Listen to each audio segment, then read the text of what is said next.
नारायण नारायण।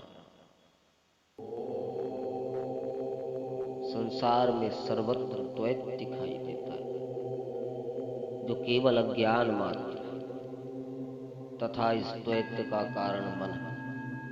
यह अद्वैत आत्म अज्ञान के कारण ही दिखाई देता है। जो भ्रांति मात्र है, इस भ्रांति का निराकरण आत्मज्ञान के बाद ही होता है, जिससे सर्वत्र एकत्व की अनुभूति होती है। आत्मज्ञान के बाद ही ज्ञानी को ब्रह्म एवं आत्मा की सर्वव्यापकता का बोध होता है, जिससे द्वैत की सभी भ्रांतियां निर्मूल हो जाती हैं। सभी अद्वैत ग्रंथों में अद्वैत को समझाने के लिए ही द्वैत का प्रयोग किया गया है, जो अज्ञानियों को समझाने के लिए है, किंतु यह वास्तविक नहीं है। अज्ञानी जन इसे वास्तविक मानकर इससे संघर्ष करने लग गए, जिससे वे आत्मज्ञान से वंचित ही रहे। वे ब्रह्म, ईश्वर, आत्मा, जीव, जगत, जीवात्मा, जड़, चेतन, शरीर, मन, बुद्धि, निराकार, साकार, निगुण, सगुण, सृष्टि, सृष्टा, शुभ, अशुभ, बंधन, मोक्ष, व्याप्य, व्यापक आदि में भेद करते रहे, जिससे ये उस परम तत्व ब्रह्म के ज्ञान से अनभिज्ञ ही रहे। सर्वत्र एकत्व की अनुभूति वे नहीं कर सकते।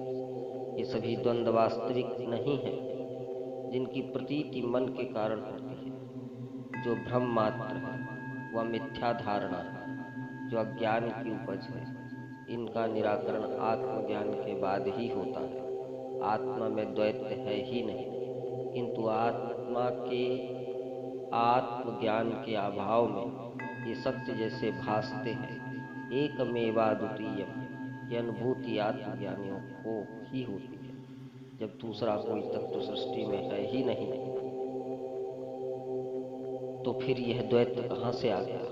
अज्ञानी इसी को सत्य मानकर भटक रहे हैं, जिससे उनके ज्ञान के द्वार ही बंद हो गए हैं।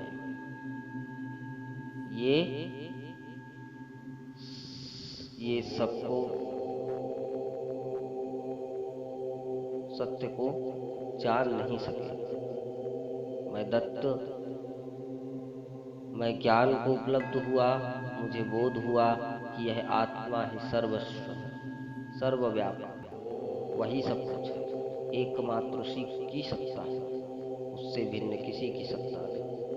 इसलिए ये जितने द्वंद्व दिखाई देते हैं, वे सब आत्मा के अज्ञान के कारण प्रतीत होते हैं। ये सब मन के कारण है, जो भ्रांति मात्र है। अद्वैत की शरण में जाएं, आपको वास्तविक योग का परिचय प्राप्त होगा कि संसार में दो तो कुछ है ही नहीं, जो है वह मात्र एक है। अहम ब्रह्मास्मि शिवोहम तत्त्वमसि। नारायण नारायण।